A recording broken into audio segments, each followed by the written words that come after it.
అందరికీ నమస్కారం. మనకి రేపు 14వ తారీఖు నుంచి 24వ తారీఖు దాకా పెడనలో పైడమ్మ అమ్మవారి జాతర జరుగుతూ ఉన్నది. పైడమ్మ అమ్మవారు గ్రామదేవత. ఇది కుల మతాలకి అతీతంగా జరిగే పండుగ. దానికి సందర్భంగా ఇంతకుముందు ఆల్ డిపార్ట్మెంట్స్తో కోఆర్డినేషన్ మీటింగ్ పెట్టడం జరిగింది.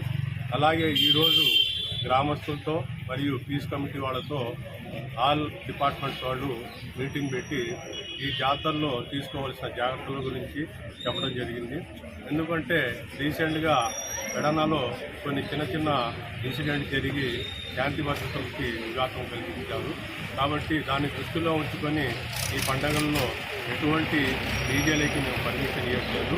కాబట్టి ఎవరైతే ఆర్గనైజర్స్ ఉన్నారో వాళ్ళందరికీ కూడా పోలీస్ శాఖ నుంచి మేము కోరుకునేది ఎటువంటి డీజేలు లేకుండా సంవత్సరానికి ఒకసారి చేసే పండుగ వాతావరణం చేసుకుని అందరూ ఆపాదించవలసిందిగా కోరుకుంటాం.